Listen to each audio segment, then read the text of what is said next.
কেমন আছেন কলিজার ভাই বোনেরা? আমি আপনাদের কলি ভাই আবার হাজির হয়েছি। আগের ভিডিওতে আপনারা দেখেছিলেন আমরা ঝাড়গ্রামের খেমাখালী স্টেশনে পৌঁছেছিলাম। জ্ঞানেশ্বরী নাশকতার 2010 সালের সেই ভয়াবহ জায়গাটা আমরা দেখতে গেছিলাম। সেখানে আমরা পৌঁছতে আদৌ পেরেছিলাম কিনা সেটা নিয়ে আজকের ভিডিও। তো চলুন। এখন আমার এই হোটেল খুঁজতে বেরিয়েছি, সারাদিন কিছু খাওয়া হয়নি। এই দেখতে পাচ্ছ, এখন সারাদিন পরে সন্ধ্যাবেলা এখন খেমাশলিতে রয়েছি। খেমাশলি আমরা রুটি আর তড়কা অর্ডার দিয়েছি, এখন সেটা খাবো। আর এখানে থাকার কোনো হোটেল নেই।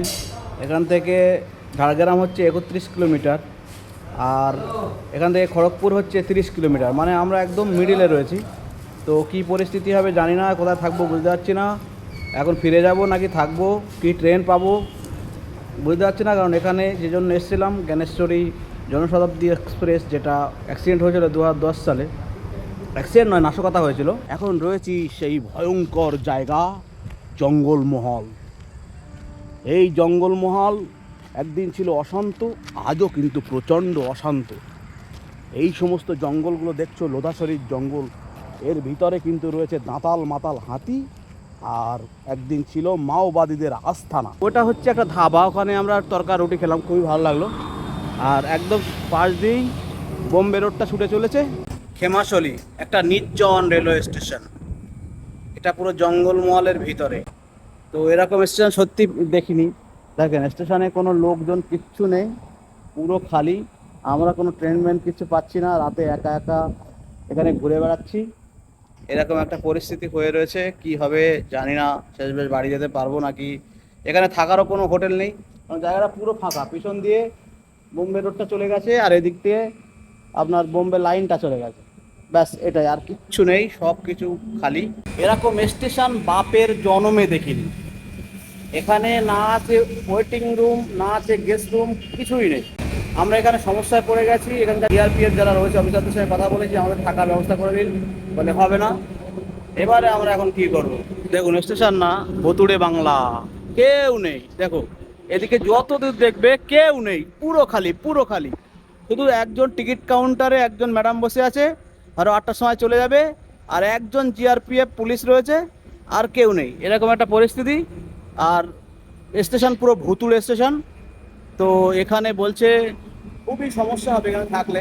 রাতেবেলা হয়তো আমাদের কাছে মোবাইল টোবাইল সব কেড়েও নিতে পারে। এই জন্য আস্তে আস্তে খড়গপুরের দিকে যাচ্ছি। যে কোনো কায়দায় যদি ট্রেন পাই, ওখানে গিয়ে ভাববো আসলে কি করি। সত্যি এরকম সমস্যায় কোনোদিনই পড়িনি। একে জঙ্গলমহল, আবার এই শুনশান রেলওয়ে স্টেশন। একটা লোক আপনি এখানে দেখতে পাবেন না, একখানাও লোক নেই।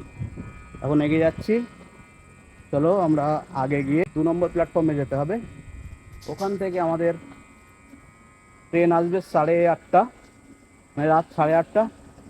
সেদিকেই যাচ্ছি। এই যে লম্বা সিঁড়ি ভাঙতে হবে, ওখান দিয়ে গিয়ে আবার 2 নম্বরে নামতে হবে। প্ল্যানিং ছাড়া কোথাও ঘুরতে এলে যে এত অঝক্কি হতে হয়, এত সমস্যা হয়। আর বাইরে মানে সমস্যা তো লেগেই থাকে।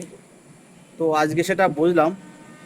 সকাল 7টায় বেরিয়ে 160 কিলোমিটার আসতে গিয়ে পৌঁছাচ্ছি সন্ধ্যা 6টায়।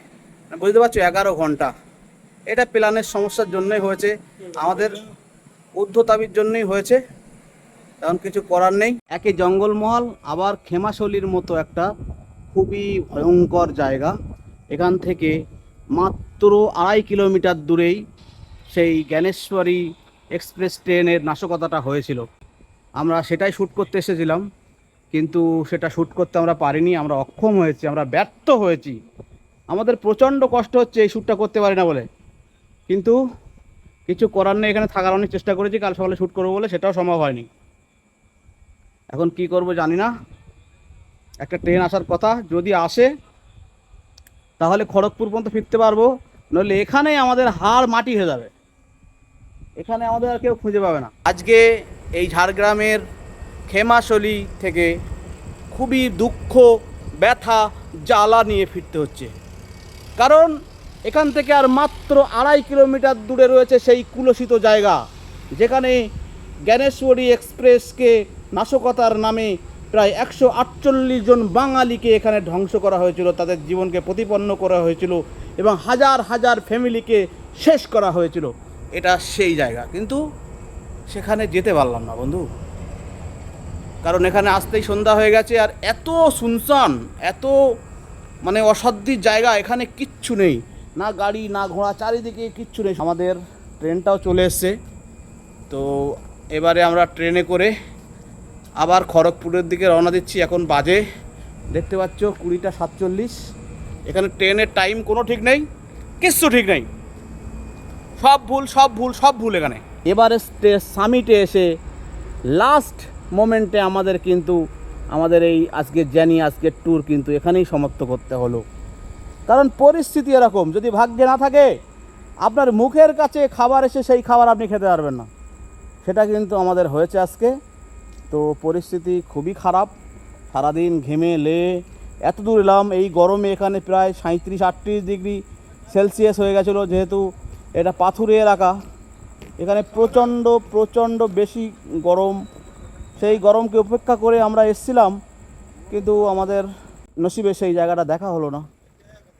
এটা খুবই দুঃখের সঙ্গে কিন্তু আমাদের যেতে হচ্ছে, কারণ সেই সমস্ত ডিব্বা যেখানে আমাদের বাঙালি ভাইরা কষ্টের সঙ্গে তাদের জীবন তারা শেষ করেছিল এবং তাদের জীবনটা চলে গেছিল, এবং সেই সমস্ত পরিজন এবং সেই সমস্ত যারা আত্মনদের সঙ্গে এখনও জীবন যাপন করে, তাদের জন্য তো আমরা কিছুই করতে পারিনি।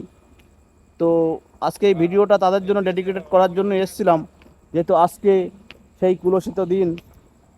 তো কিছু করার নেই, এখন ট্রেন আমাদের এসে গেছে, আমরা কিন্তু চলে যাব। এই দেখতে পাচ্ছ ট্রেনটা ঢুকে গেছে, এই ট্রেনে করে আমরা এখন চলে যাব খড়গপুরে। ওখান থেকে যদি কলকাতা যেতে বাড়িতে যাবো, নাহলে খড়গপুরে থাকবো, যদি থাকি কালকে কিন্তু আবার আমরা এই যে আমাদের জ্ঞানেশ্বরী এক্সপ্রেস দুর্ঘটনার স্থান সেটাকে দেখাতে পারবো। এই উঠে গেলাম, পুরো ট্রেন খালি আছে, ট্রেনে কিচ্ছু নেই, একদম খালি খালি ট্রেন চলে যাচ্ছে দেখতে পাচ্ছ। তো চলো আবার খড়গপুরে গিয়ে আপনাদের সঙ্গে কানেক্ট করছি। সত্যি কথা বলতে এত টায়ার্ড কোনোদিনই হয়নি, আজকে খুবই টায়ার্ড হয়ে গেছি। এখন এই খড়গপুরের একটা ট্রেন পেয়ে গেছি, এই ট্রেনে শুয়ে পড়েছি। এটা খড়গপুরে গিয়ে শেষ হয়ে যাবে, ওখান থেকে আবার একটা লোকাল নেবো, লোকাল নিয়ে আবার আমাদের হাওড়া যেতে হবে। সব ঠিকই আছে, যদি আমরা জ্ঞানেশ্বরীর যে নাশকতার প্লেসটা যদি আমরা শ্যুট করতে পারতাম তাহলে আর কষ্ট কম হতো। কিছু করার নেই, সবই ভাগ্য, সবই নসিব, মেনে নিতে হবে। আবার নতুন দিন আসবে, নতুন সময়, নতুন শুটিং, আবার সব কিছু নতুন নতুন ব্যাপার। 9:10 আমরা পৌঁছে গেছি খড়গপুর স্টেশন। এই খড়গপুর স্টেশনেই এখন নামবো, নেমেও গেছি। এবারে যদি এখান থেকে হাওড়ার ট্রেনটা পাই তাহলে তো সোনায় সোহাগা। এই পর্যন্ত কিছুই ভালো হয়নি, ঠিক আছে, কিন্তু একটা কথাই আছে যে যার শেষ ভালো তার সব ভালো। এখন শেষ ভালো হয় কি না সেটা জানতে হবে, সেটা বুঝতে হবে, সেটা বুঝে আমাদের এগোতে হবে। চলো, কারণ 9:40 একটা ট্রেন আছে হাওড়া মেদিনীপুর লোকাল, ওই মেদিনীপুর লোকালটা যদি পাই তাহলে কোনো সমস্যা হবে না। খড়গপুর স্টেশনটা সত্যি খুবই সুন্দর, খুবই পরিচ্ছন্ন। শুধু আমাদের এখান থেকে একটা হাওড়া ট্রেন যাওয়ার হলেই বা পাওয়া গেলে তো সমস্যা নেই। আমাদের হাওড়ার ট্রেন চলে এসছে, এবারে হাওড়ার দিকে রওনা হব। খড়গপুর রয়েছে, চলো, ট্রেনটা ঢুকে পড়েছে, দেখতে পাচ্ছ অনেক বহু কষ্টে কিন্তু ট্রেনটা চলে এসছে, ঢুকে পড়েছে। এবার উঠে পড়বো, চলো, খালি আছে।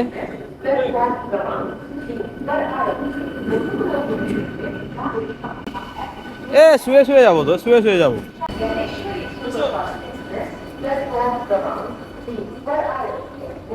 এই যে আমরা ট্রেনে উঠে গেলাম, আর চিন্তা নেই, এবারে পুরো বিন্দাস যাবো, বিন্দাস বিন্দাস যাবো, বিন্দাস। এখন রাত 10টা বাজে, আমরা মেদিনীপুর হাওড়া লোকালটা পেয়ে গেছি। এই লোকালটা করে আমরা হাওড়া চলে যাচ্ছি, হাওড়া গিয়ে আবার কানেক্ট করব খুবই কষ্টের সঙ্গে, এবং আমরা একদম সামিট থেকে ফিরে যাচ্ছি। আমরা যে লক্ষ্য নিয়ে এসেছিলাম, যে উদ্দেশ্য নিয়ে এসেছিলাম, সেই উদ্দেশ্য পূরণ হলো না আমাদের। খুবই কষ্টের সঙ্গে বলতে হচ্ছে। আর তবুও হার আর জিতের মধ্যেই জীবন, কারণ যে হারে না সে জিতবে কিভাবে। আমরা আবার খুব তাড়াতাড়ি ফিরবো এবং আমাদের যে সামিট, আমাদের যে উদ্দেশ্য, সেই উদ্দেশ্যকে আমাদের কমিটমেন্ট আমরা প্রো করব এবং উদ্দেশ্য অবশ্যই প্রমোদিত করব। তো চলো, এখানে ভয় পাওয়ার বা দুঃখ পাওয়ার কিচ্ছু নেই। এখন রাত বাজে 11টা 20। এখন রয়েছে মেচাদাতে। আমরা হাওড়া পৌঁছাবো প্রায় রাত 1টা। দেখতে পাচ্ছ ট্রেন পুরো খালি, কেউ নেই ট্রেনে, জাস্ট কয়েকজন যাত্রী বসে আছে। আমরা এগিয়ে চলেছি, ট্রেন দুর্বল গতিতে এগোচ্ছে। শেষমেশ রাত 1টা 19-এ আমরা হাওড়া রেলওয়ে স্টেশনে নামছি।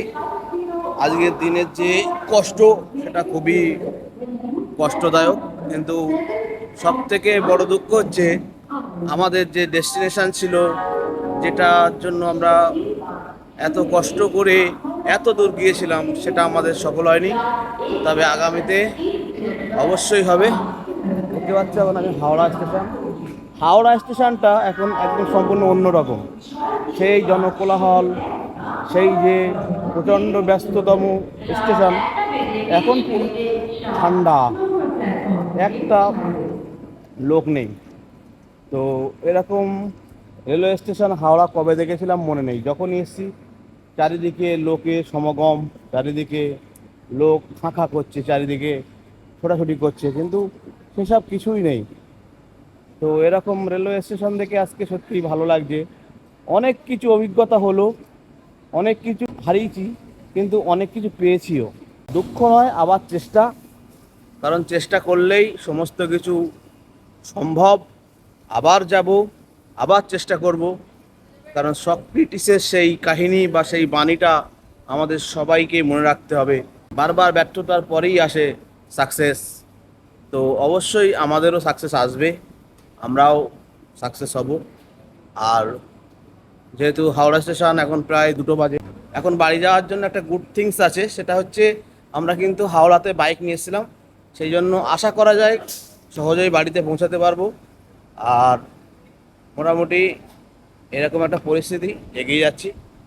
তো চলো, আমরা ভিডিও শেষ করার আগে সবাইকে অনেক ধন্যবাদ জানাচ্ছি এবং আজকের ভিডিওটা ডেডিকেট করছি সেই সমস্ত যারা সেদিনকে নিহত হয়েছিল তাদের পরিবারদের উপরে।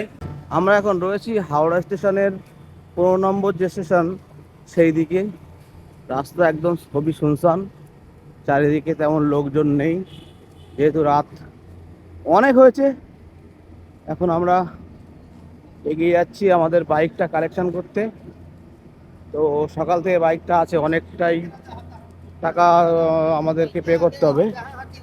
তো চলো, ফাইনালি আমরা চলে এসেছি আমাদের সেই বাইক গ্যারেজের কাছে।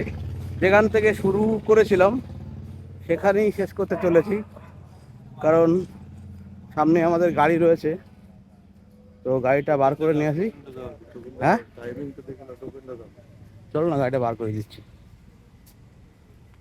এই সামনে আমাদের গাড়িটা রয়েছে, এখান থেকে শুরু করেছিলাম, এখান থেকেই শেষ করছি।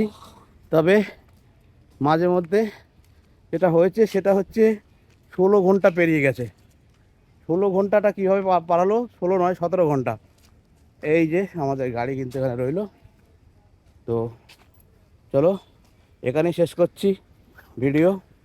অবশ্যই যদি ভিডিওটা ভালো লাগে লাইক শেয়ার কমেন্ট করবেন, আর নতুনরা চ্যানেলটা সাবস্ক্রাইব করবেন। পাশের যে বেল আইকনটা আছে সেটা প্রেস করে দিয়ে অল অপশনটা চালু করে দেবেন, তাহলে আমাদের পরবর্তী ভিডিওগুলোর নোটিফিকেশান আপনি পাবেন। তো চলো, এখানেই শেষ করছি। লাস্ট আপনাদের হাওড়া রেলওয়ে স্টেশনের একটা স্মৃতি দেখিয়ে দিচ্ছি। এখন রয়েছি গ্রিস পার্কে, এখন বাজে রাত 2টো। গ্রিস পার্ক পুরোপুরি খালি, যতদূর চোখ যাবে কোনো লোকজন নেই। মাঝে মাঝে এক একটা করে বাস গাড়ি যাচ্ছে, সব খালি। তো কলকাতা রাতের দৃশ্য সত্যি খুবই মনোরম, খুবই সুন্দর, খুবই মুগ্ধকর, খুবই খুবই খুবই খুবই। চলো, এখন নিউ টাউনের দিকে এগোচ্ছি। এখন বাড়ি যাওয়া যায় না, এগিয়ে যাই।